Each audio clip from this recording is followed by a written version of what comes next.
I'm Tommy. And I'm Joel from Detroit Muscle. Coming up, you can see the transformation of our 83 Hurst-Olds. We started out with this and ended up with this. Enjoy the full build next. You're watching PowerNation.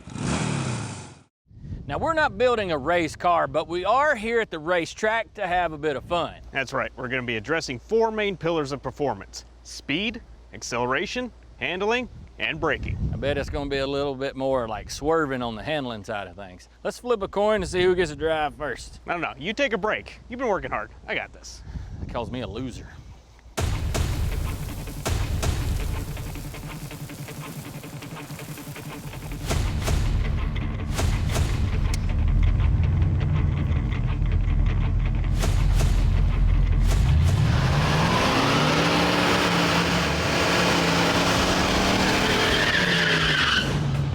Took a minute for that second one to kick in though. Now there's an actual reason why we do this. Some say it's because you're trying to clean the tires off, and some say it's because you're putting heat in it for better traction. You could say it just looks cool and it sounds cool, and who doesn't like the smell of tire smoke?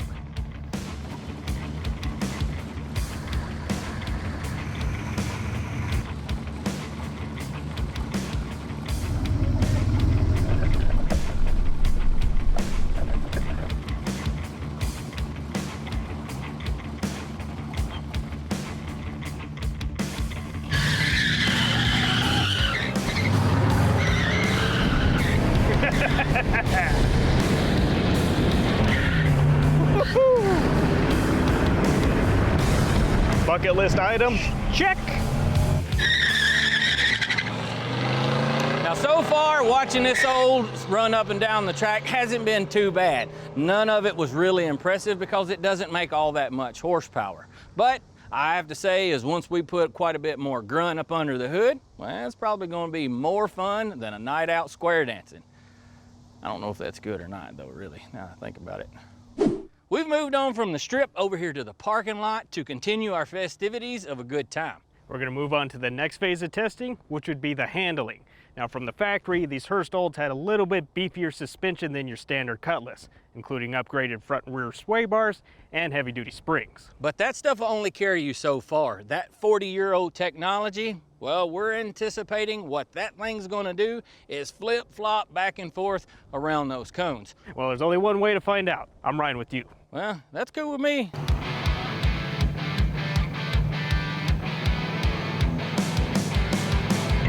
Not driving hard enough. I can tell because you aren't gripping them handles at all.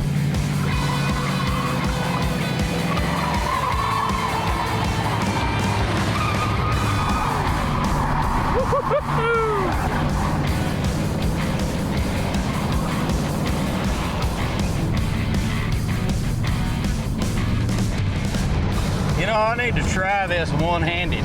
I mean, just in the spirit of a G-body.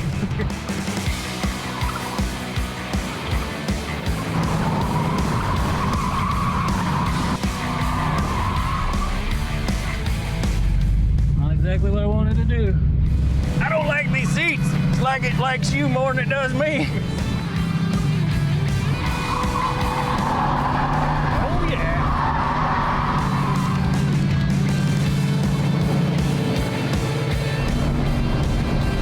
Just so you know, I got plans this weekend, and none of them involve a hospital. Right. We ain't got crazy yet, so don't be worried. I'll let you know. Well, for our final test, we've dropped ourselves a few cones out and about for a braking pop quiz. Now what's gonna happen, Joel's gonna run down there, turn around, come back this way, and get the car up to 50 miles per hour. Once he crosses these 4 cones running across this way, he's gonna drop the anchor and see how far it takes for that car to come to a complete stop. But we don't have any idea how well that Olds is gonna do. Time will tell. Now, I'm not sure what kind of maintenance this thing has had its whole life, so I'm assuming probably the calipers and the pads are probably in fairly rough shape. Guess we won't really know till we do it. So, here we go.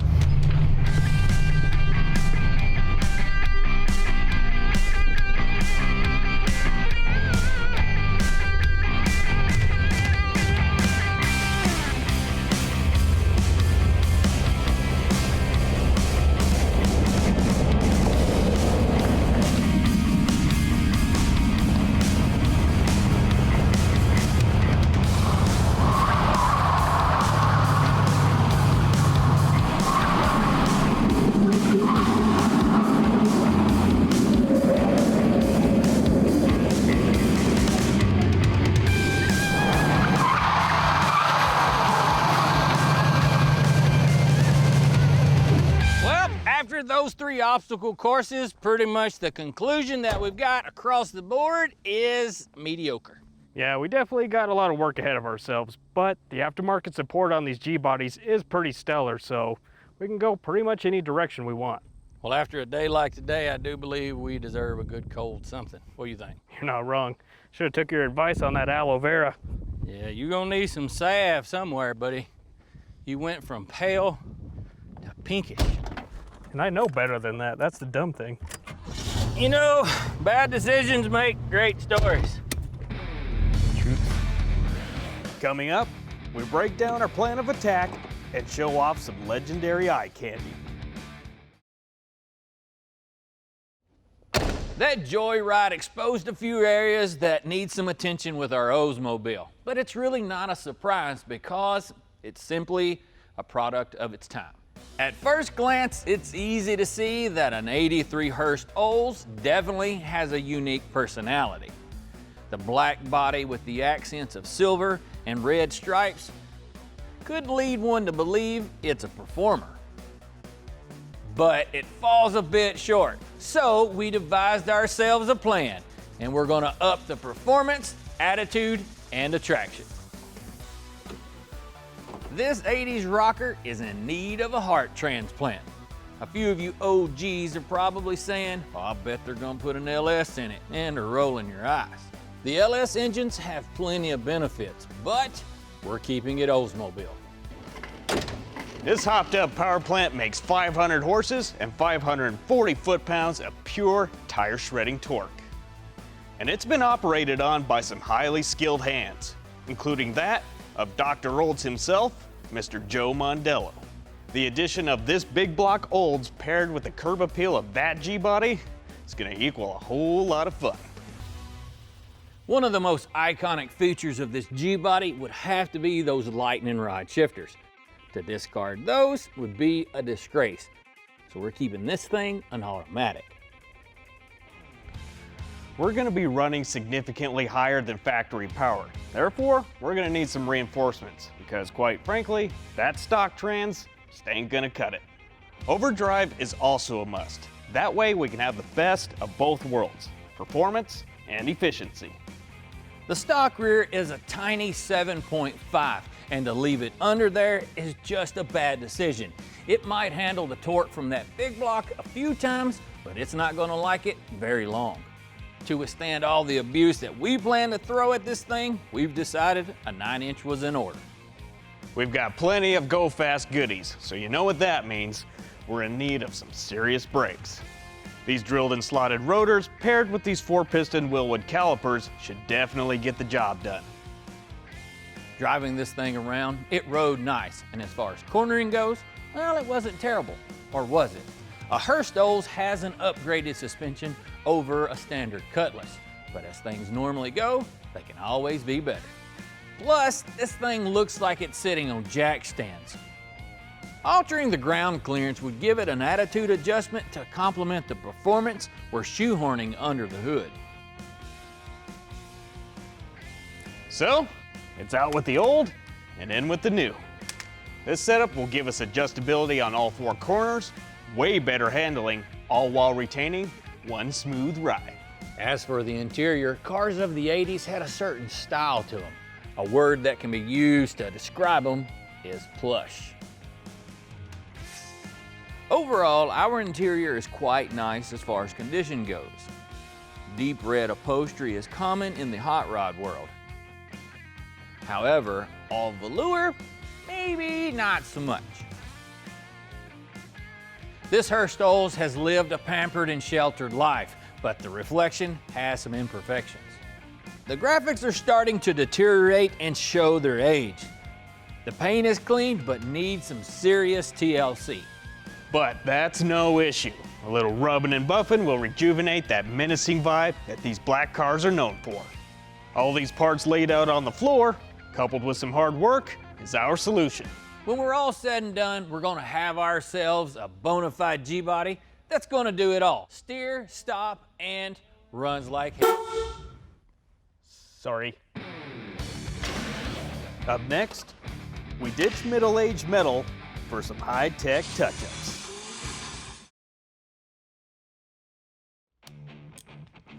Dismantling the rear suspension on one of these old G-bodies is fairly straightforward.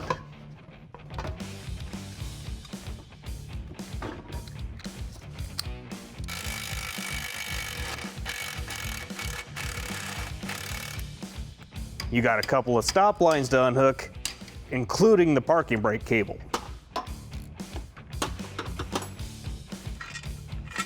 Then, once your sway bar, shock mounts, and control arms are freed up, you're ready to drop the rear axle.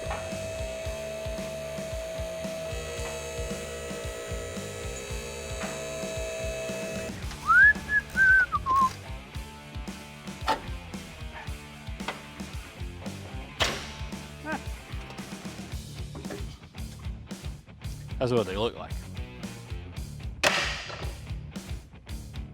After prying, fiddling, and tossing what's left of our front suspension, it's time to lay down some rust preventative paint, as well as a rubberized coating for a nice, clean undercarriage.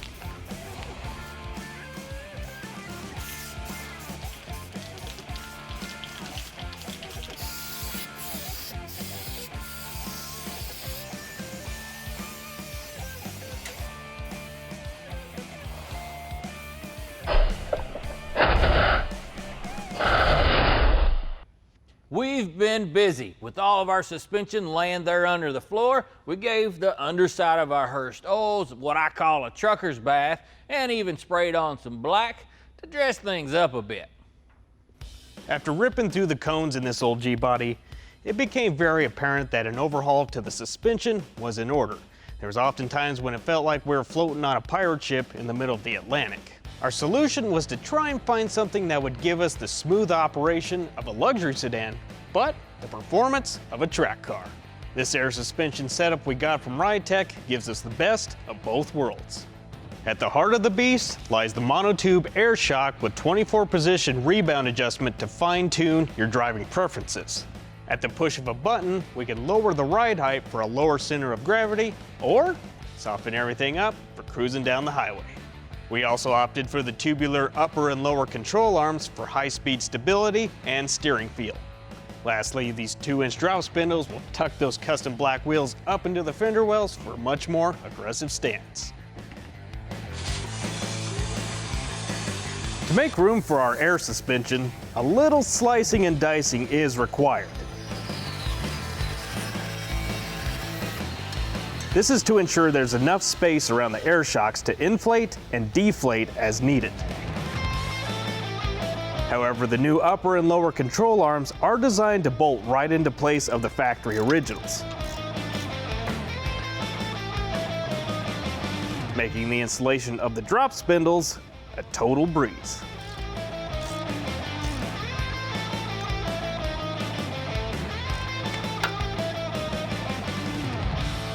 Worn steering components can cause several issues, make your tires wear funny, and seem like the steering wheel is a little bit lazy. Now, depending on the amount of wear, it can also be downright dangerous. With our Olds, it's got some age on it, and the front components that we took out, well, they were on the verge of needing to be replaced. So reusing that old stuff is a bad idea. We've got an upgraded setup from FiTech. It comes with your aluminum sleeves, rod ends, tie rod ends, center link, and the idler arm.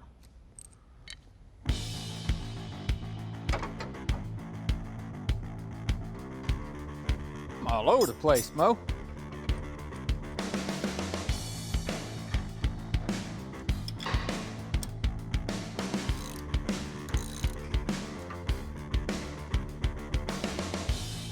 One of the easiest upgrades you can do to your suspension setup is swapping out your sway bar. Now, these old G-bodies back in the day came with a variety of different sizes based on your performance package. This one in particular that came on the Hurst-Olds was definitely beefier than the rest. Measuring in at 1.25 inches in diameter, it's no doubt one hefty hunk of metal. However, as always, the aftermarket finds a way to one-up the OEs. This 1 3/8 bar we got from FiTech will give us better than stock stability, but we do have to use adapter plates in order to mount it, to make up for that increase in diameter.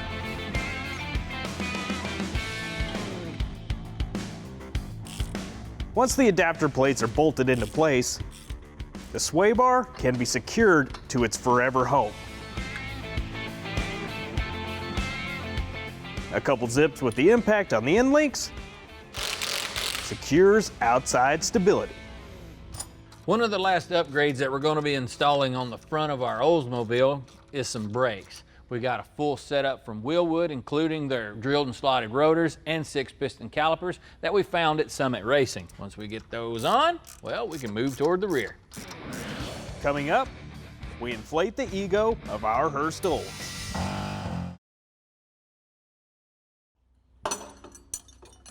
Well guys, we're all finished up front. Now it's time to tackle the rear. You know, one of the most important upgrades you can do to your project is making sure you've got enough rear axle to support the ponies that you're pushing underneath the hood. This built-to-order 9-inch setup we got from Quick Performance features a 1/4-inch walled axle tube, custom aluminum fill plug, 350 gear ratio, and of course, Wheelwood disc brakes. Now we've already done a little bit of pre-assembly and got our brake system already set up because it's easier to do it on the stand opposed to underneath the car. Our next step is to go ahead and pop out these OE style upper bushings and replace them with these aluminum spherical style that tie into our air ride system.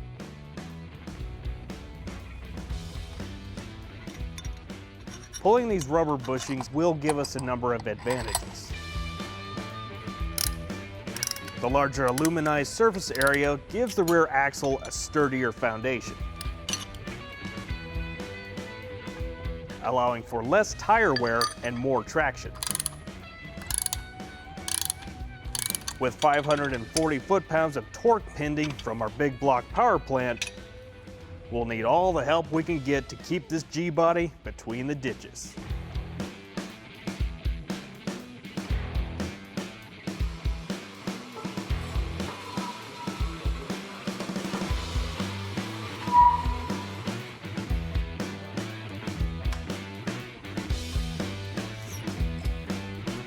Watch your noggin.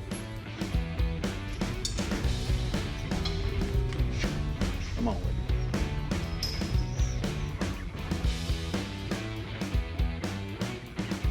All right, hold up. With the new rear axle in place, it's time to bolt on all the goodies. Okay. Just like in the front, the upper and lower strong arms bolt right in with all the hardware included.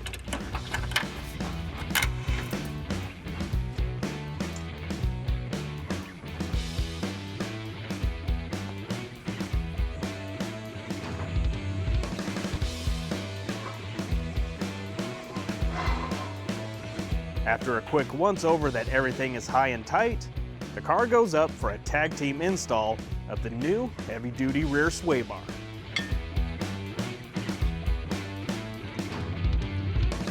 A couple of the final and most crucial components of an air suspension setup will be your tank and compressor. The RideTech E5 AirPod offers an integrated pre-wired solution that comes with dual compressors as well as a high-flow air valve solenoid block for smooth air shock balance. The kit also features a 3.5-inch LCD touchscreen display monitor for user-friendly plug-and-play adjustment. Best part about this whole setup? Ease of installation. Drill 4 holes, she's ready to mount.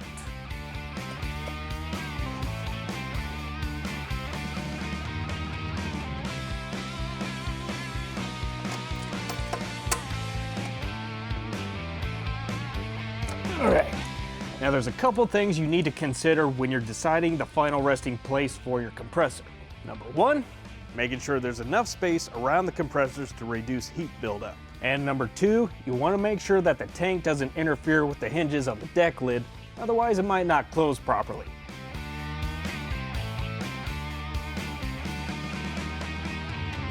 With our plans of throwing some serious performance into that Hurst-Olds, we knew we were going to need a tire that could handle that power. These Continental Extreme Contact Sports should do the trick. Continental Extreme Contact Sport tires are engineered and tested by actual professional race car drivers. They come complete with Sport Plus technology to help provide responsive handling, better grip, and extended tread life. With its specialized compound and asymmetric design, the Extreme Contact Sport is built for the ultra-high performance that we need. We'll be running two 3540 CR18s in the front and two 5545 ZR18s in the rear to help achieve that iconic hot rod rate.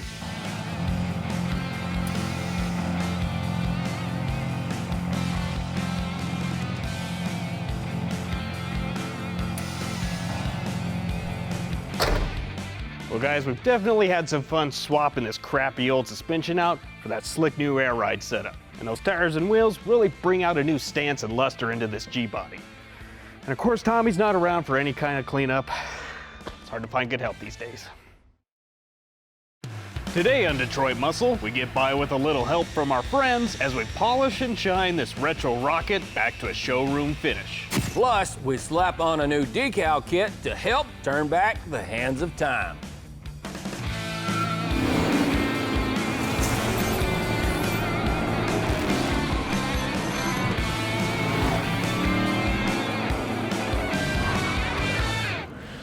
Have you ever heard the phrase, she's a 20-footer? That usually refers to from a distance, everything looks pretty good. But whenever you get up close and personal, those imperfections become quite obvious. To improve one's outward appearance and inner beauty isn't as hard as you might think. Usually it just takes a little bit of effort and some TLC to go a long way. We have a few techniques that can be applied to enhance what the eye can see. With black cars, we've all heard it. They show everything, and there's so much upkeep. Well, I would say there's some truth to that. But I'd also say there's just something about that deep, dark black paint that when it's right, there's not another color that can even get close to having that sinister and alluring look all at the same time. Our Olds has lived a sheltered life and is a nice car. The paint is all original, and from where you're sitting, it don't look too bad. However, it needs some love. This Hurst-Olds has a loud graphics package that GM used to make a statement. But what it's saying right now is old. The stripes and letters are starting to deteriorate and look kind of frayed. There's really no way to restore these, so they need to be replaced. We're gonna strip off the stickers, polish the paint, and then reinstall a fresh set of decals to roll back the clock. Now before we put these old stripes to the floor, we need to map out their current placement so that we can be as close to original as possible when we go to put the new ones on. Now some of these decals were actually put on by hand from the factory, so there's a good chance that no two cars are the same, and some of these might even be a little bit crooked. But we're going for perfection. Spending an extra few minutes now can help answer questions later. I like to use common reference points like body lines and door gaps to measure from because those don't change once you remove the decals. Now to the naked eye, it appears that the bottom of this T and the top of this silver line and the bottom of this R and the top of this silver line are the same distance. But there's a difference of 0.074 of an inch. So you can tell these were definitely laid on by hand.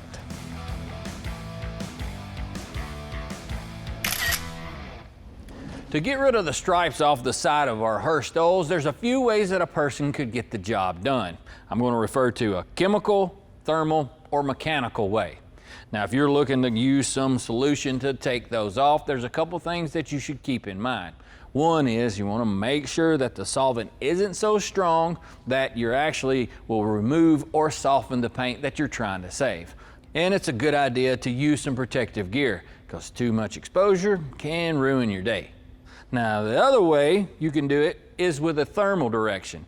This little heat gun, you can apply some heat to it and then it'll soften up the adhesive that's on the back side of the vinyl, and usually it peels right off. But you get too hot with this, you can melt the paint and damage it. Sometimes guys like to use razor blades. You can go to your parts store and pick up a plastic razor blade, and these are far more forgiving. Now, the way I really and truthfully prefer is to use a decal eraser. With this, you just simply put it in a drill and turn it at a low speed, and it will basically roll that decal right off the panel. All three of these are viable options. You just have to determine which one's best for you in your situation or what you're comfortable with. And you never know, you may end up trying all of them on the same job.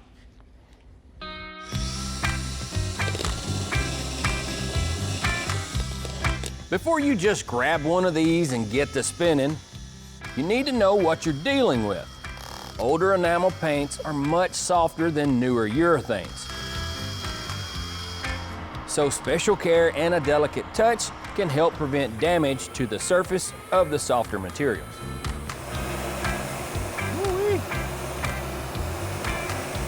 With long continuous decals, putting the heat to it can be very efficient. Just pull and preheat as you go, and once you find your rhythm, you may even start having fun. So satisfying.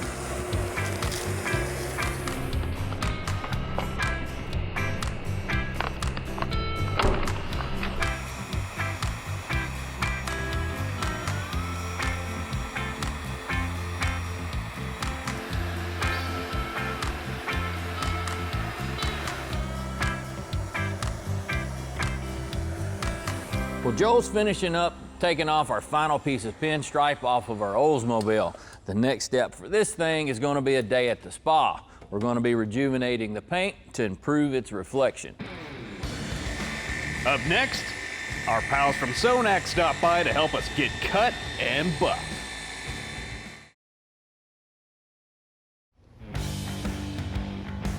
Now with the stripes gone, you can really start seeing the flaws in the paint. So we got in touch with our buddies over at Sonac to help us bring this ride back to a showroom shine. We removed some of the personality off of our G-body in an effort to improve the reflection. Rob and Cole, what do you guys think about our Oldsmobile? Well, I'm super excited about this because I had a 81 Cutlass Supreme. I'm excited to get this thing looking like I always wanted mine to look. Yeah, we've got an original paint car. It has several, I guess you'd say, paint blemishes on it. It's been washed a bunch of times. It's real hazy, but black, you know, it's kind of a great color to make a transformation. Yeah, we'll do a quick test spot just to see what kind of paint we're working with to understand if it's single stage or if it's clear coated. I think I've got a hunch, but we'll know exactly what we're working with after just a quick test. Now, I would assume it's going to be a couple steps to get this thing to perfection. Well, if it's single stage, I think we can possibly do it in one step, but we'll know more here in a few minutes, so we're excited. What do you think? Personally, I've never had one of these cars, so I don't have the connection like Rob does, but I think the paint on here needs some good loving, and I think it'll turn out great. And black is one of those colors that it shows everything, every imperfection, every blemish, and if you can get it cleaned up and looking good, it is one of the prettiest colors on the planet, and it's hard to beat, so. We trust your guys' expert opinion on that, though.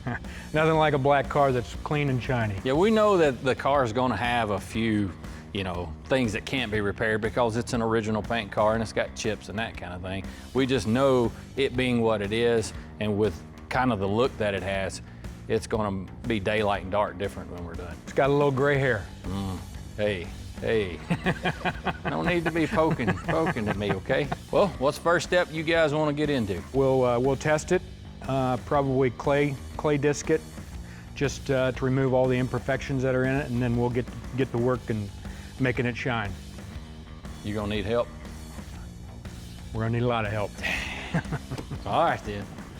So the first thing we're going to do is just do a very small test spot to see what kind of paint it is, see if there's clear coat. We're going to take a compound, just a compound in our line. We're just going to do a very small spot, and we're going to do something very simple. We're just going to do a little test spot. Turn this over, and there's some black paint on it.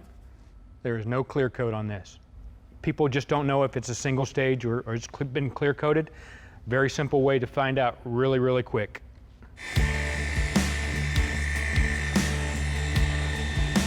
Upon further evaluation, it was way worse than we anticipated. We had to take multiple steps to bring back the luster that was buried under all those scratches and contaminants.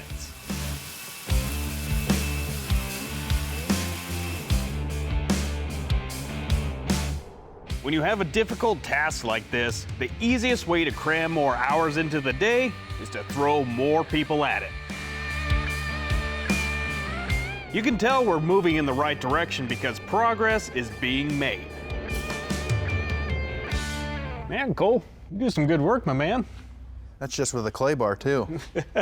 Yeah, you can clearly see like there's a visual difference just on this side and that side alone. There is a little bit. It brings out some gloss. It also removes any paint contaminants or imperfections that are actually on the paint that after you wash it might still be there. So I gave you a plastic bag and you can actually feel it, but for the people at home, I know you're not here to actually feel it, but you can also hear it. All right, let's give it the test.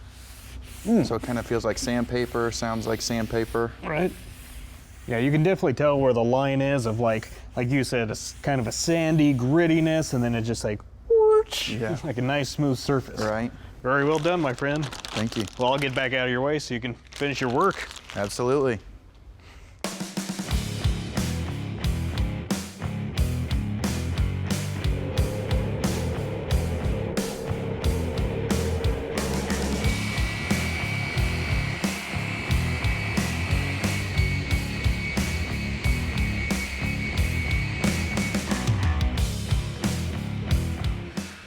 This Oldsmobile is getting rubbed in every nook, cranny, and crevice in an effort to turn back the clock to when this car rolled off the assembly line. It's amazing what happens when you apply some TLC to what you perceive as a shiny car. It's not uncommon to find issues with black paint. These Sonax products make the job look effortless. Heck, we're not even breaking a sweat removing 4 decades of wear and tear off of our G-body. If you're looking for paint perfection, the recipe is simple: a good game plan and Sonax. Coming up, we turn our Hurst-Olds into a motorized mirror. While everybody else is finishing up on the car here, I took the liberty to kind of show the 2 steps in this case of how we take the paint from original to cutting it or buffing it and then taking it to the final polish stage. So what I've done is I've taped off 3 different segments here. With our original paint here on the top, what we did is we left that kind of as is or stock. The second step down here is what we used in our cutting step, is the cutting compound. So what we did there is we used an aggressive wool pad with an aggressive compound, and we cut that. So cutting it will eliminate, it'll cut out those scratches, the swirls, the holograms that are on your paint. And again, this is 40-year-old paint, so we're dealing with a lot of issues here on a single stage paint. And what we've done here is we've cut this, and as you can see, it still has a little bit of a haze. So that's kind of the question that we get a lot of times, is what's the difference between the two? This section down here has been cut and polished. So we've eliminated the scratches, the swirls, all of the imperfections that have been in that paint for, you know, over 40 years. So original paint, we've eliminated the scratches, and brought the paint back with some gloss. So kind of a quick synopsis as far as how the steps are performed. Very easy, quick description on what the process is. To give you a rundown of what we've used to create this masterpiece includes clay disc, some glass cleaner, a few different pads, 2 compounds, and some microfiber cloths. Nothing out of the ordinary. Well, almost. You know, it makes sense to be cleaning that glass with that clay bar, because the contaminants don't just skip around the glass. Right, it's very similar to the paint. You want to get those particles, the imperfections out of the glass, just like as you would want to get them out of the paint. You obviously also want to keep your glass clean surface. You want to get rid of all those imperfections, that bumpy sandpaper feel like we talked about earlier. Do you have to scrub it very hard? The clay disc does it itself. All you do is just lightly agitate the glass, the paint. That gets rid of those imperfections and creates that smooth surface we're looking for. Now, do you have to use any kind of special lubricant or anything for that? Our glass cleaner is actually our clay lubricant. So when we do the clays on the paint, we're using our glass cleaner, and we also use it on our glass, and that also is a 2-in-1 really for cleaning the glass and removing those imperfections in the paint. So is that disc reusable? It is reusable. If you drop it on the ground, all you have to do is spray it off with some water and you're good to go. It can last around 50 cars. Man, that's a bunch of cars. I don't want to clean that many today though. Now, what is the technique? Like, do you have to apply a bunch of pressure, circular as opposed to just front and back? You want to try to work with the direction of the vehicle, the surface. So on a hood, you're going to want to go back and forth. You're not going to want to go sideways. You want to just try to keep those vertical motions, and you want to stay consistent with your hand motion. How often should someone have to do that procedure?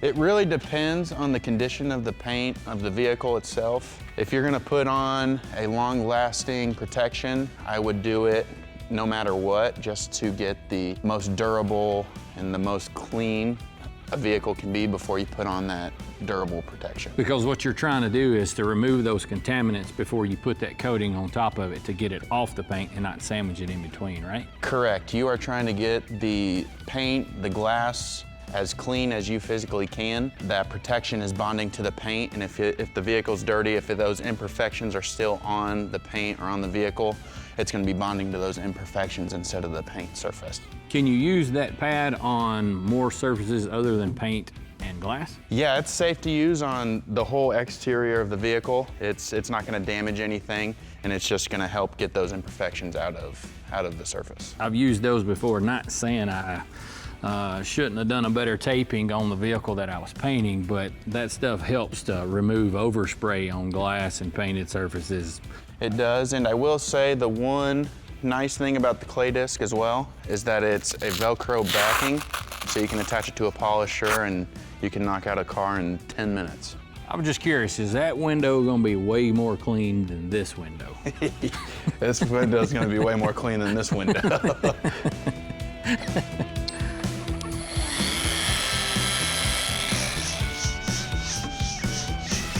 Well, me and Joel definitely want to thank you guys for all your hard work. This thing has made one dramatic transformation. It really has. We're always up for a challenge, and this one certainly was a challenge. This car kind of went from that silvery black to real black now. It is indeed a black car.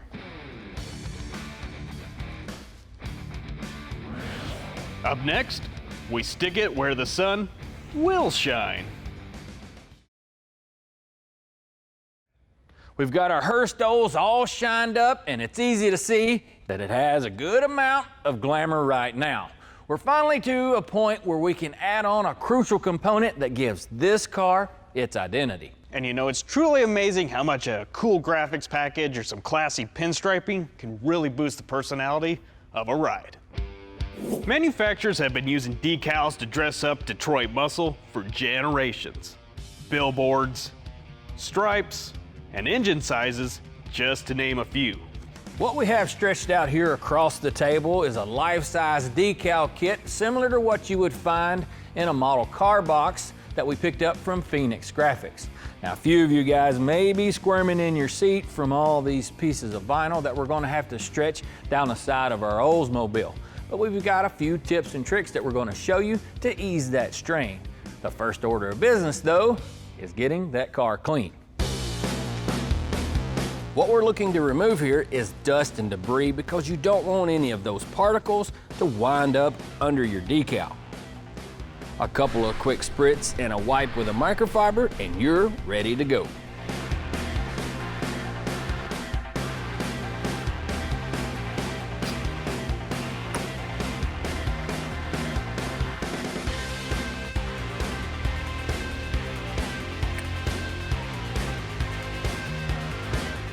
Another helpful tip if you're putting on a graphics package is to make sure you do this indoors and out of direct sunlight. Take your time, pay attention to the details, and follow that game plan.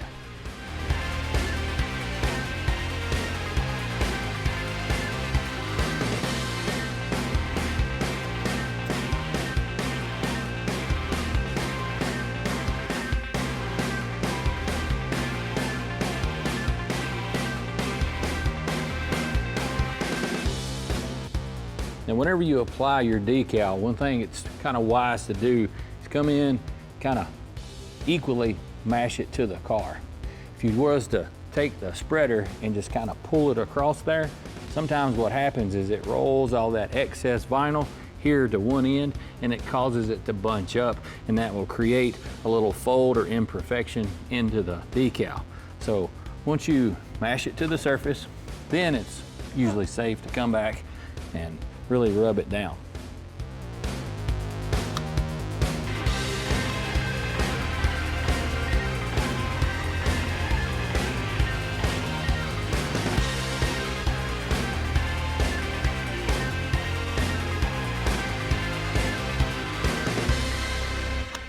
You know, when you're restoring a car like this, it can be tempting to try and go out and find an NOS style decal kit, just so you're as close to authentic as possible.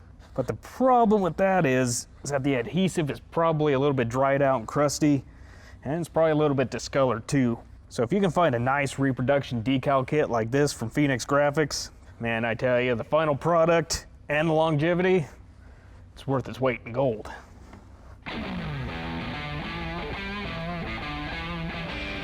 You guys may have noticed that we've applied a liquid to the body and the backside of our decal before we stick them on.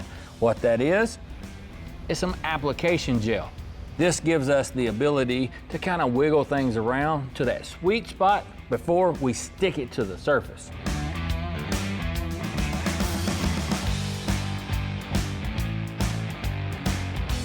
Phoenix Graphics has decals for hundreds of makes and models. So if you're doing a restoration or a tribute, they've got you covered.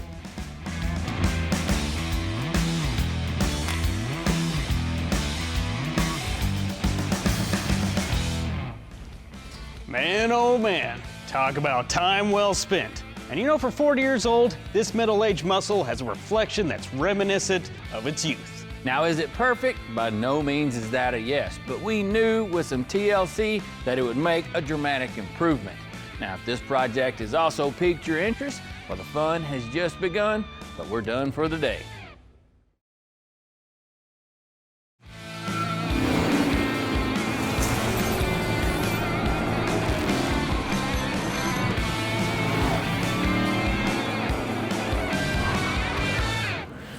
Subject matter for today is plain and simple.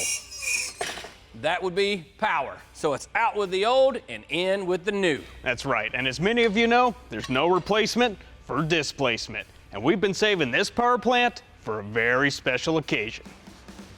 This big block 455 was ported and polished by Dr. Olds himself, Joe Mondello. Joe was famous for being an engine whisperer who could squeeze out every ounce of performance possible. His cylinder heads were used by some of the fastest drivers ever, setting several racing records, and he even opened his own school to pass on his knowledge and expertise to future generations. Saying that this engine is special is an understatement, so we needed a special project to do it justice. Our Hurst-Olds was just what the doctor ordered.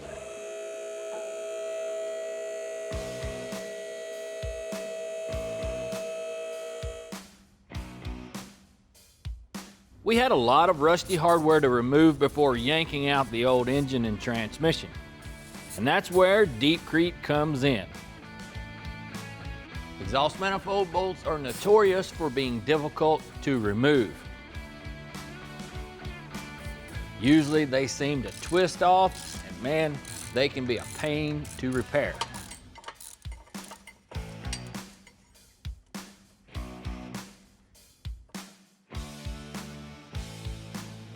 Deepcrete helps to break down all those decades of dirt and debris, busting up all that rust.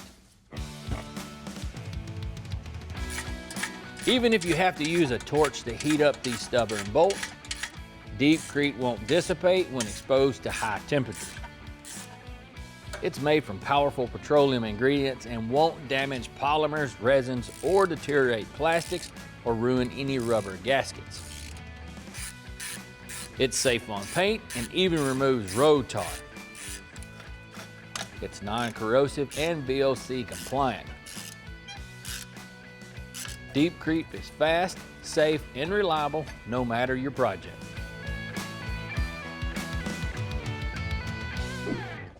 You know, it'd be kind of a downright shame to put that pretty gold motor off into this engine bay, but I guess that could be a way to get a few YouTube comments.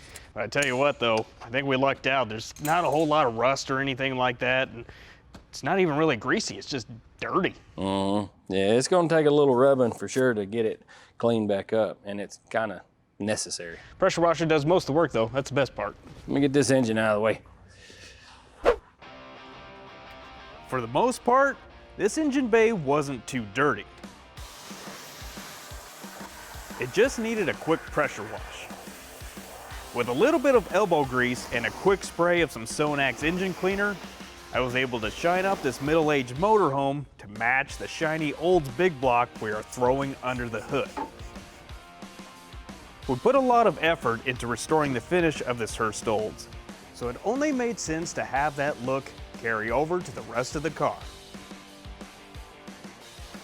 The engine bay is just one of those areas that can go a long way with a quick clean to add curb appeal to your ride.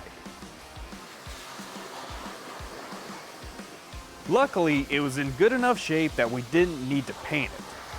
So hitting it with a pressure washer and some Sonax brought back that showroom shine.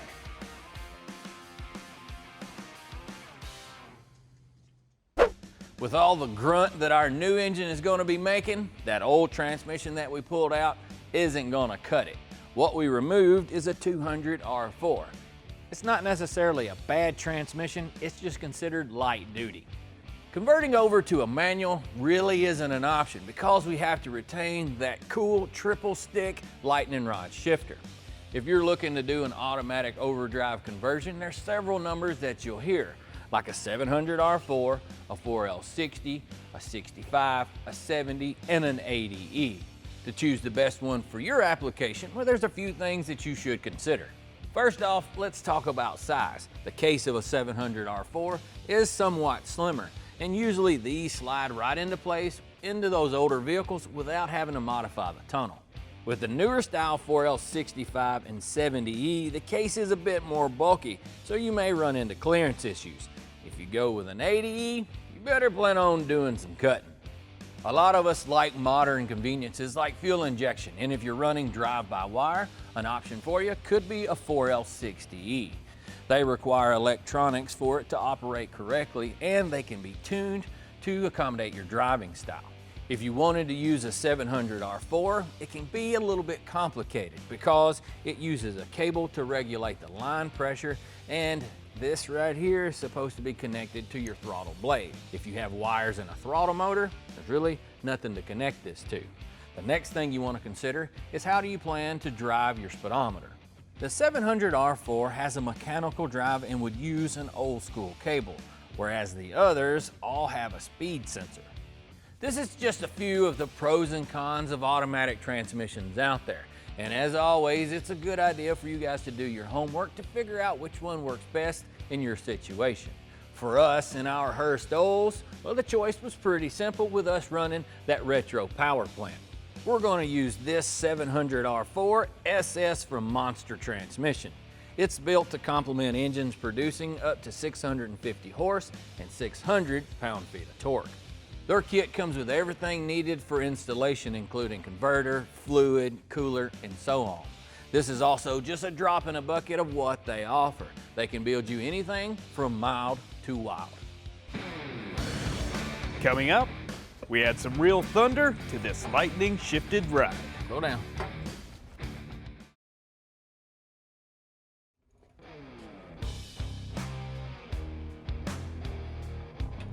Keep it coming. Keep it coming. There you go. Nobody moves, nobody gets hurt.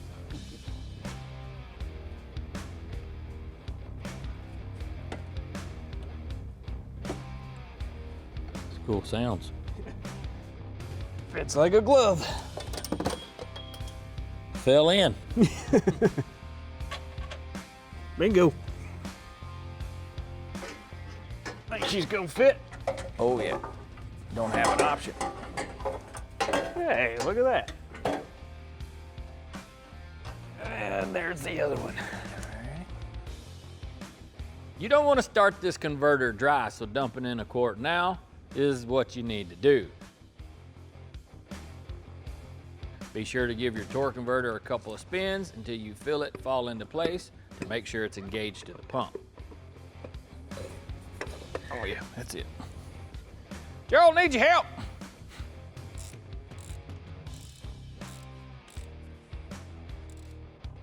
Well, the flex plate and adapter's in. I'm gonna go grab some hardware. 10-4.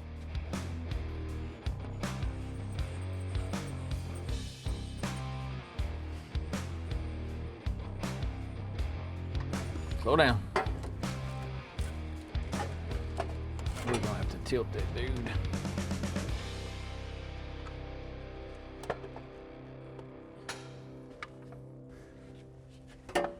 Talk to me. Perfect, right there. That's it. Yep. When it comes to restoring a vehicle, the list of parts you're going to need can sometimes seem endless. And it always seems like it's the small things like your marker lights and your trim pieces that are the easiest to forget. Original Parts Group has the solution. These marker lamps represent only a fraction of the thousands of items offered by OPGI. Their wide selection includes OE replacement interior and body panels, as well as engine parts, sheet metal, bright trim, and everything in between for your GM A-body and G-bodies. If you're interested in adding a few extra ponies to your project, they do offer performance upgrades as well, ranging from dress-up kits to power packages and complete crate engines. Over 40 years of manufacturing and retailing high-quality restoration components paired with top-notch customer service undoubtedly puts them a step above the competition. So, if you're in need of something as small as a headlamp adjustment screw for a 68 Riviera, or something as large as the roof skin for your 69 GTO Judge, the folks at Original Parts Group can help refurbish your dream machine to its maximum potential. When it comes to brakes, it's easy to say we all want performance. EBC Brakes has options for thousands of applications. And one of the most simple and fastest upgrades you can do is swap out your pads and rotors. Their red stuff pads can increase your stopping power by 15 to 20%. A common problem with performance brake pads is the dust that they create. Often that's caused by using steel fiber particles in the compound. These pads don't have that, and what dust is created is minimal and won't harm your wheels. If you say you're more of a spirited driver, or possibly you take your ride to the track every now and then, you may be interested in their yellow stuff. These work well in a higher heat situation, like a day on the track, or if you're hauling heavy loads with your toy mover. And speaking of your pull rig, if you've installed bigger wheels and tires, they have a larger rotating mass that you're going to have to stop. These are designed to do that well. If you want to take your brakes to the next level, you may want to look at installing a better set of rotors. Dimples and slots on the brake surface do a lot more than just look cool. They help to reduce surface temps that is created from applying the brakes. They also help to expel the dirt, dust, and gases from between the brake pad and the rotor surface as it rotates. All that means more pad contact, which equals better braking. Now this stuff has just been a drop in the bucket of what EBC offers.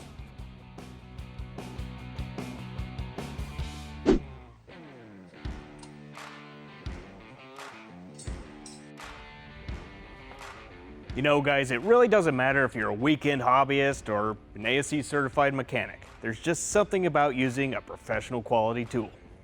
Like this 8-inch locking flex head ratchet and socket set we got from Matco. The adjustable handle makes it easier to crank down recessed bolts at an awkward angle, like the ones on this cross member.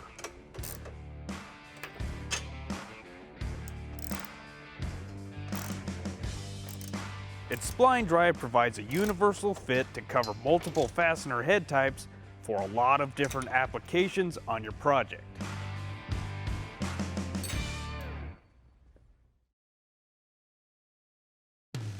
Today on Detroit Muscle, we're throwing everything along with the kitchen sink at our Hurst-Olds. Whether it's brakes, bodywork, or bolsters, we cover a little bit of everything on our quest to finish this ride.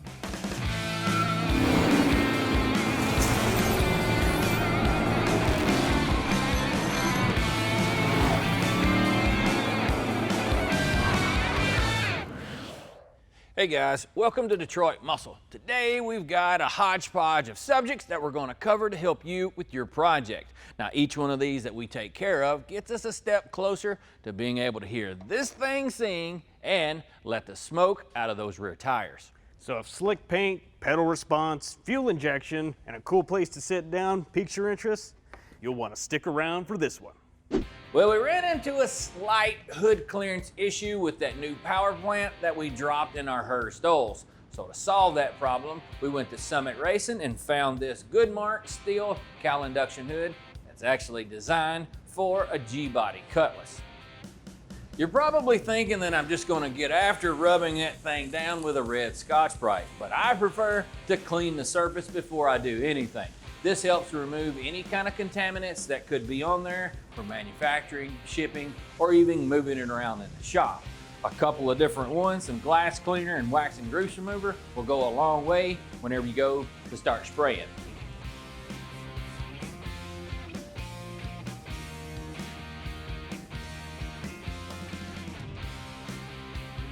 I like to use light colored rags because it tends to show the evidence of what you're trying to remove.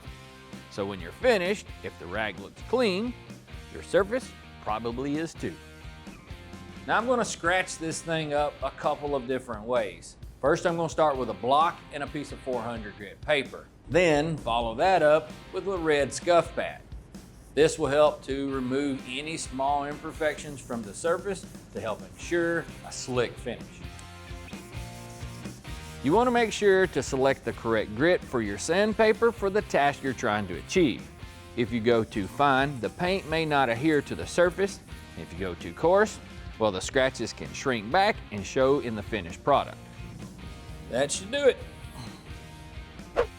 If you guys are looking to respray a panel for your project and you want to get as close to that factory original color as possible, well, you're going to need some information first, and that would be the paint code, which can be located on your trim tag.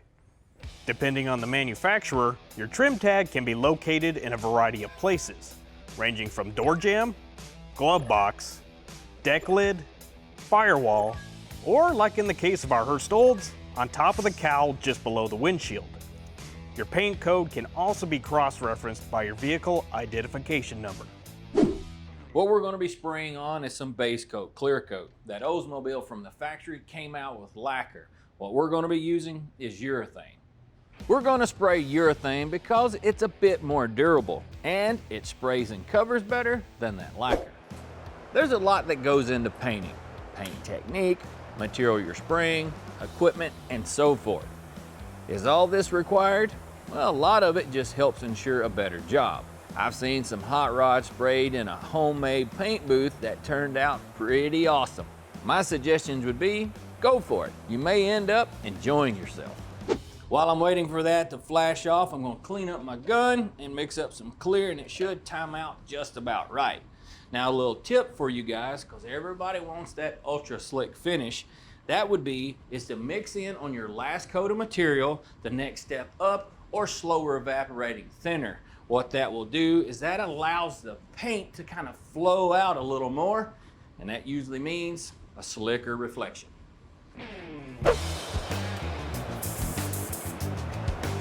When you don't step up the thinner, your paint can build up an orange peel-like texture. Then you have to go back and sand it down and hit it again and again until you get that mirror-like shine. Coughing up a few extra bucks right now for that extra thinner can save a lot of headaches in the long run. You also want to keep a nice and even pattern to help ensure no runs or excessive buildup.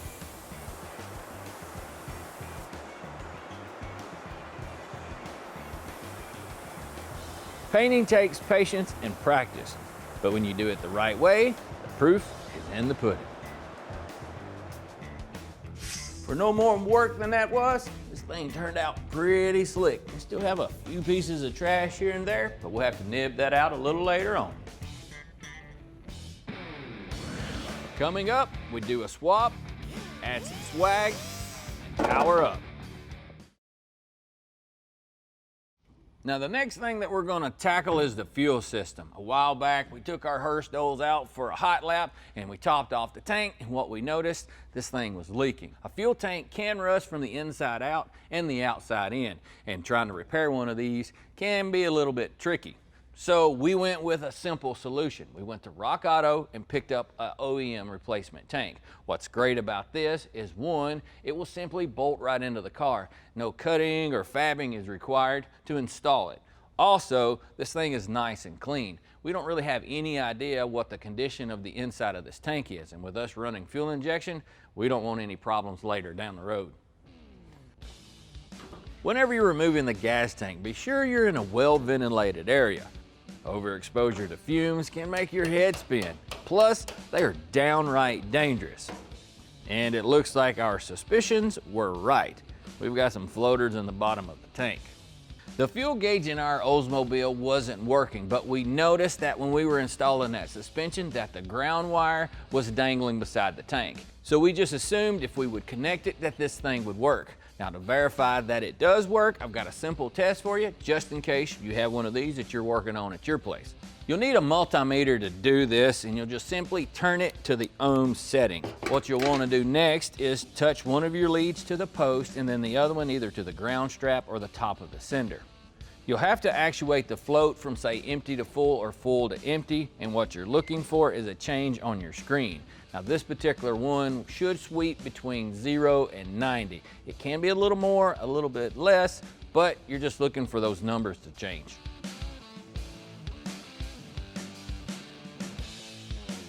We're getting some good readings, so that confirms it was just the ground strap.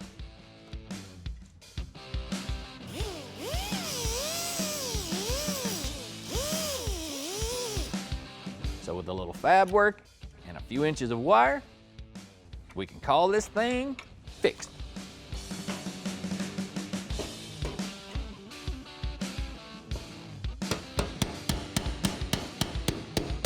If you're looking to do this type of repair, one thing you need to keep in mind is your original tank usually has ports, and you want to match that to your application. When you go to Rock Auto site, they have that stuff clearly listed to help you pick the right one for your project. Every day it seems like more and more people are swapping out their old school carburetors for modern fuel injection. And honestly, I can see why, especially when you consider the added benefits of improved throttle response, more horsepower, and better fuel economy. It just kind of makes sense.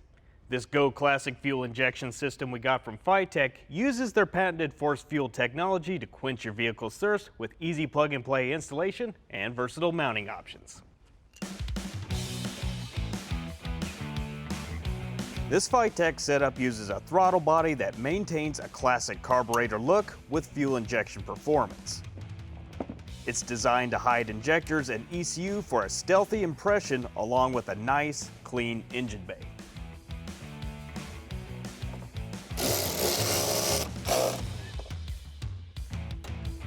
Now at the heart of this setup is FiTech's force fuel delivery system. All you're going to need is a supply line to fill your reservoir, a pressure out line to go to your throttle body, and a return line back to your tank.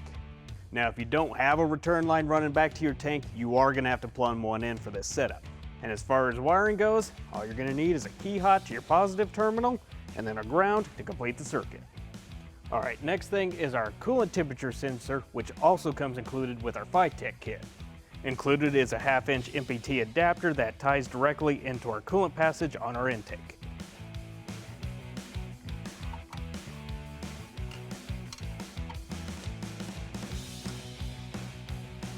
We still got a couple of connections we need to splice into our main harness on our FiTech kit, including our 12-volt power wire that engages the pump. Now eventually we will need to build a junction block between this connection, the starter solenoid, and our battery. Having enough juice supply for all of the added electrical components to our Hurst-Olds project is an absolute must. This Duralast Platinum battery with EFB technology that we got from AutoZone will give our force fuel system reliable charge acceptance as well as powerful startups and long cycle life. We also have a few extra accessories like our air ride compressor that take up a whole lot of charge. When you also factor in your radio, power windows, dash lights, all that stuff, having a reliable, battle-tested power source, well, it just kind of makes sense. Up next, it's break time, but we're not stopping. Well guys, we mentioned earlier that we were going to be all over the place, and boy, we weren't kidding. We're going to move on to the next phase of our Hurst-Olds build with a very important subject matter, the brake system. Some of those stock components that was left, like the proportioning valve and the master cylinder, wasn't going to cut it since we've upgraded and put massive brakes front and rear. Originally, this car rolled off the assembly line with disc in the front and drums in the back, and now we've got disc on both ends. We wound up having to redo some of the brake lines for this upgrade, but that's just par for the course. We're pretty much ready to start bleeding the brakes, starting with the master cylinder. Sometimes you can do this on the car, but there's a couple of things that you need to keep in mind. One is the sweep of the brake pedal. It needs to fully depress the piston inside of there, because if it doesn't, well, it can leave trapped air. Next thing is the master cylinder needs to be mounted horizontally, not kicked up or downhill, because if it is, that can give you problems trying to get the air out. With our pretty master cylinder, I wrapped some tape around this ear because I don't want the jaws of this vise to chew into it, kind of scratch things up. This will help protect it. Now to do this, you want to mount this thing in a nice sturdy location because you're going to be pressing here on the back of the master, depressing that piston. If you don't, you'll end up chasing this around the shop. Normally, whenever you buy a master cylinder, new or rebuilt, it'll come with a little baggie of goodies.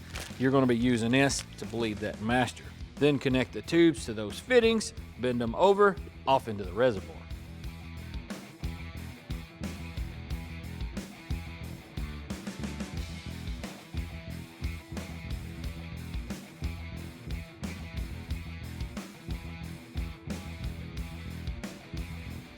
For brake fluid, we're going to be using the BF307 Plus by EBC Brakes.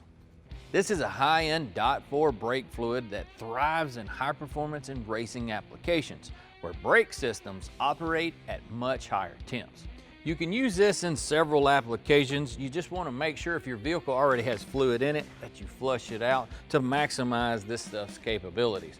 Otherwise, you're going to compromise its integrity. Now, as for the amount of fluid that we poured in, it's about 3/4 of an inch. There's no reason to top it off. The procedure from this point is I'm going to use a screwdriver to depress the piston, and then fluid is going to come out of this port, flow through the tube, and empty into the reservoir. There's going to be some air bubbles, and then once I let off of the piston, it's going to draw fluid back into it. I'll keep cycling this until there's nothing but fluid emptying out into here.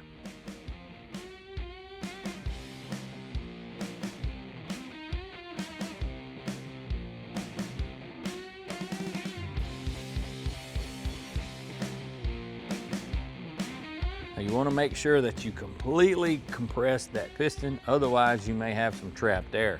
Also, as you do this, if you constantly see a bunch of little bitty bubbles and you've been doing this for a while, you may want to check those fittings to ensure that they're tight. Another little helpful tip is to reinstall your cap. What this will do is help prevent the master cylinder from bleeding all that fluid out. And if you're working with a freshly painted surface, we all know brake fluid and paint doesn't really G-haul. While Tommy's finishing up on the master cylinder, I'm going to go ahead and go through and do one last check on all of our brake line fittings to make sure they're nice and tight. To do that, I'm going to be using our standard brake line wrench set we got from Matco. Making sure you tighten and secure your brake lines can mean the difference in losing pressure when you need to stop. Using this line wrench set from Matco makes it easier to get to these awkwardly placed fittings. They're made to fit in small spaces and adjust to a comfortable angle so you aren't torquing your wrist along with whatever you're turning. Matco's brake line wrench set is specifically designed for maximum results with minimal effort. Coming up, we roll out the red carpet and do an interior redesign.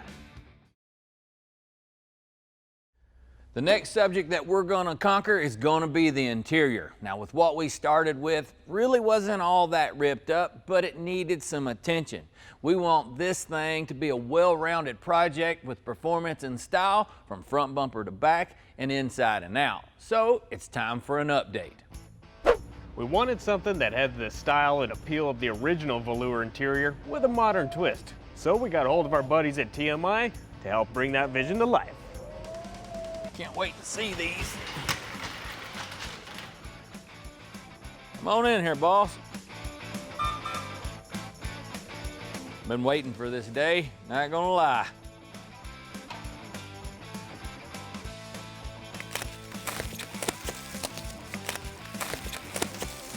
I think I need to sharpen my knife. Man, oh man. What do you got over there?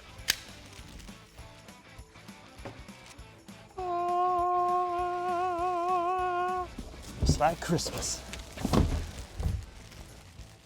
My little brother needs to hurry up and get the wrapping paper over here. Man, I like those. Those are gonna look killer inside that car. Yes, sir. We've used TMI a few times here in the shop, and if you're looking for custom style upholstery that's ready to install, you may wanna check them out. What we chose to go with is their low back Pro Series style bucket seats. This double diamond pattern really elevates the appeal of the seat at first glance. It looks elegant and aggressive all at the same time. And to up things even further, we even opted for the dark silver stitching. Now we've poured performance all over our G-body and we want to continue doing that here in the interior, and that's where these bolsters are going to come in.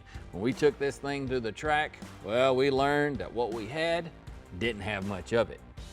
Now for 40 years old, these original style velour seats really aren't in that bad a shape. However, as the sands of time pass through the hourglass, as does the wear and tear on your interior, especially right here on the driver's side where our seat foam is pretty much wore out and the back support is non-existent. And sure, these seats are a step up compared to the pillow top split bench style that came as an option on 80s G-bodies. But as you can see, we got a lot more than just seats that we need to get installed. Before we get too crazy laying in carpet, sound deadener, and all that fun stuff, now's the time to go ahead and start mocking up our seat brackets. And to keep this process simple and efficient, we're going to use the factory mounting studs as our anchor point. There are several factors to consider when you're mounting a custom set of seats. The first would be your height. If the seat's mounted too high, well, you risk smacking your head on the roof going down the road. Too low, you might not be able to see over the steering wheel. And then there's your width. If it's mounted too far over one side or the other, it could rub on the door panel or center console, causing unnecessary wear. And finally, you got your right angle as well as your slider travel, which I like to call my comfort adjustments. Now it's important that your sliders, brackets, and mounting plate are all nice and square to ensure a quality, relaxing ride no matter who's in the driver's seat. When building your seat brackets, you want to make sure everything is properly aligned. Shifting 1 or 2 degrees in the wrong direction can throw everything out of whack.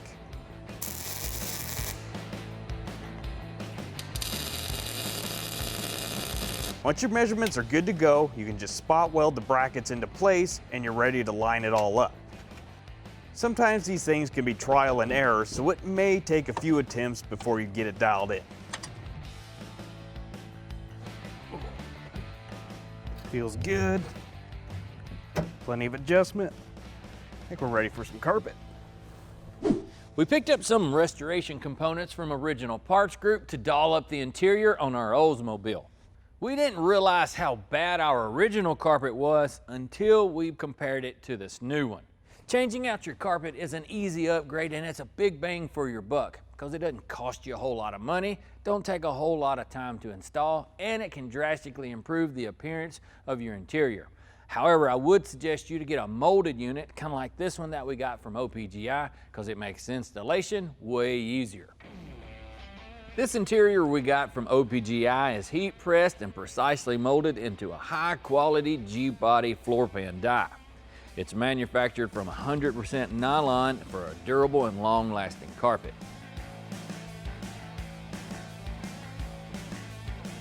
A good tip before you go to install is to lay it out in the sun for a few hours. This helps to relax the material and also makes it easier to fit.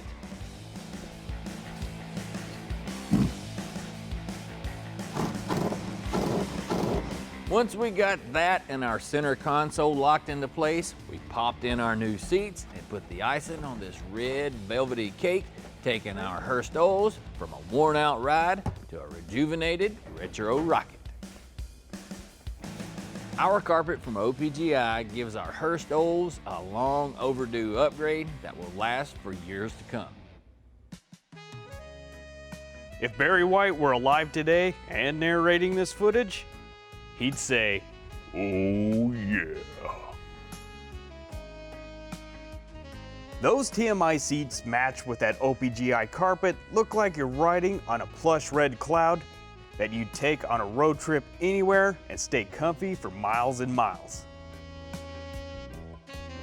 This and all of our upgrades gives our Hurst-Olds a killer combination of relaxation and plenty of RPMs.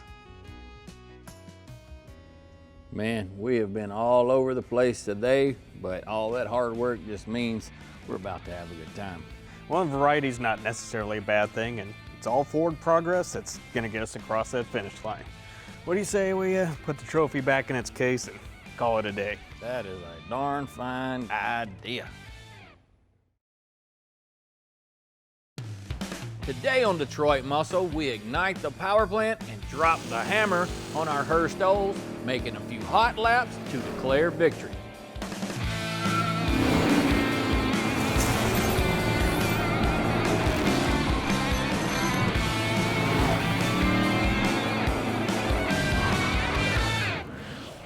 I've been waiting for this day to slide in, bump the key, and enjoy the view from the driver's seat.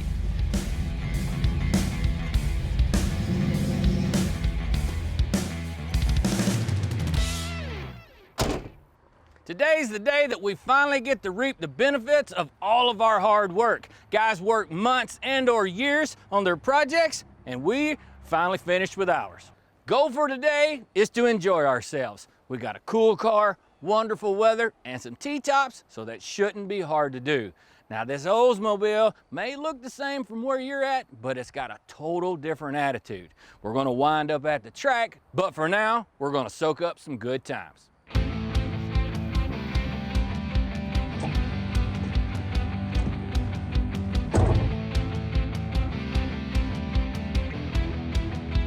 It's been one heck of a journey transforming this Hurst-Olds from a middle-aged motor car to a lean and mean street machine. When we got it, it wasn't in bad shape. For being 40 years old, it had some wear on it, but despite having a few flaws, we knew it was a diamond in the rough. Our Hurst-Olds started out making a puny 150 horse. So we transplanted in a legendary big block worked on by Dr. Olds, Joe Mondello. The Hurst was always known for having 3 handfuls of lightning. Now it has all the thunder. Since we upped the power under the hood, we had to beef up everything else to get the power to the ground, like with a new transmission, and some hefty brakes to halt all those horses. We also had our buddies over at Sonax come in and help us throw some shine on the finish to roll back the clock. We even swapped out the hood and gave it a fresh coat of paint to match our revitalized exterior. We couldn't leave out the interior, so we added some TMI custom seats and restoration components from Original Parts Group. All this together gives us a perfect combination of performance and style. Any time on the calendar during the fall could be considered perfect to set the date for completion on a project. We've been working on this one for hours on end, pulling some double shifts just to get it out here and in the sun.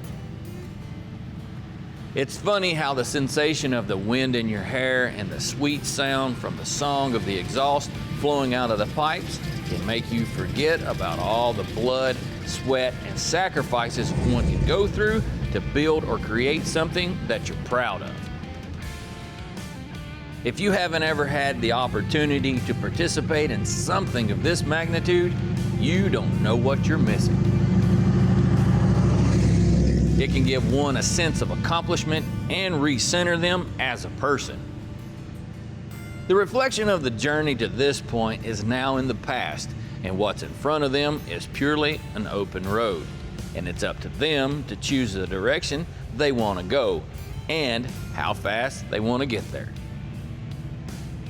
With projects and life, there will be bridges you'll have to cross.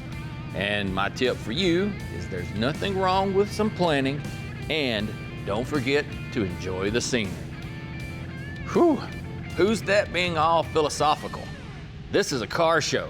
Cue the cool music.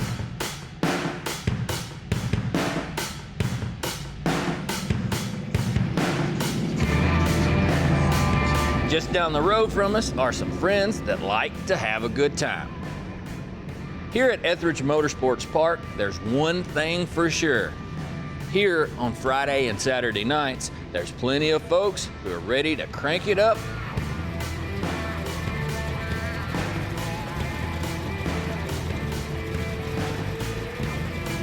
We're ready to join in the festivities.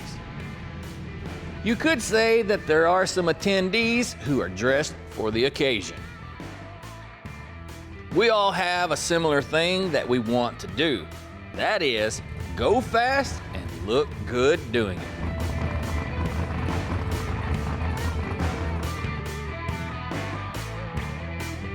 With many hours spent and a few final adjustments combined with an open track, we're finally ready to make some noise and turn this Oldsmobile from a street car into a track star.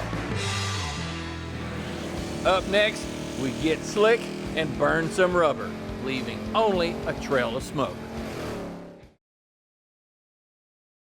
So what's better than coming to the track? Well, coming to the track with your buddies. Behind me is the dynamic duo from down there in Engine Power. They've brought along that Granada to see what kind of numbers that thing's gonna turn out there on the track. Now this old car is not really a looker, so I'm gonna say it's more of a goer than a shower. Normally when you think performance, hubcaps don't come to mind. But with the power that this thing makes, I just hope they stay on.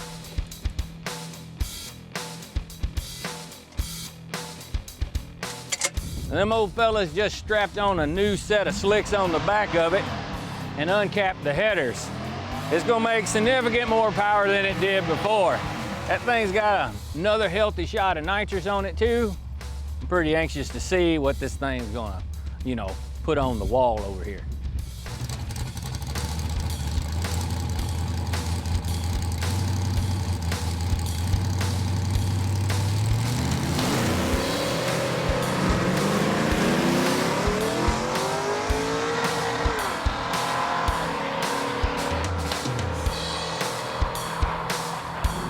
After Pat made a couple of passes, it was time for me to give it a go in our Oldsmobile.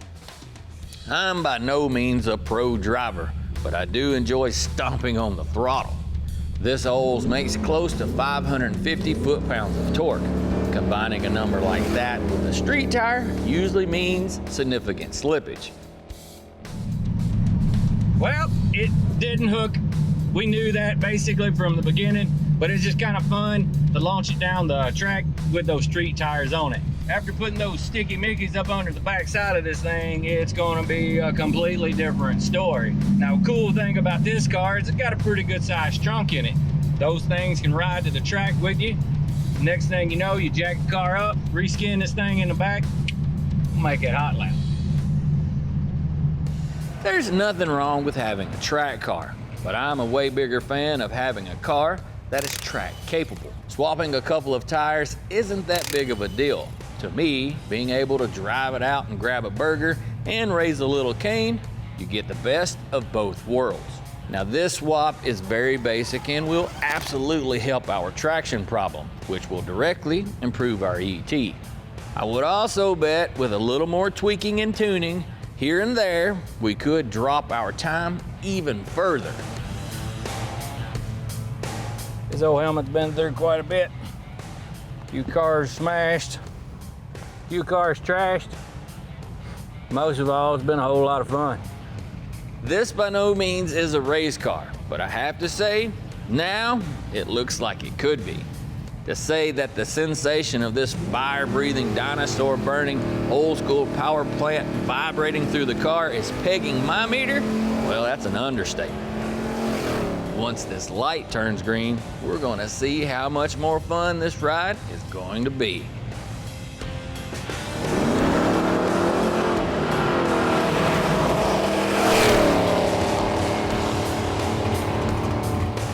Yep, that's way better. Conclusion for the day, I'm gonna say is an absolute success. We started off just riding around in a cool car and we wound up at a racetrack. So with this project, I'm gonna say mission accomplished. We got stunning good looks, we got speed, and we got cruisability, all in one package. It's time for me to go find something cool to drink and soak up plenty more of this fun. Yes, sir, you did good. We never want to put our play pretties in harm's way. Over the years of hauling some of these hot rods around, it teaches you a thing or two. Inside of an enclosed trailer, people think it's in a sterile environment. Oftentimes, that's not the case. There's quite a bit of dust and debris that's floating around on the inside of these things. Simply installing a Covercraft cover during transport can keep a lot of that unwanted debris off your ride.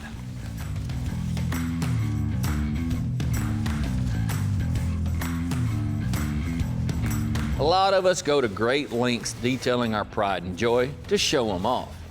Hours upon hours are spent washing and polishing them for a perfect reflection. And it can be frustrating to do all that, and in a commute, a lot of that effort be lost or potentially damaged.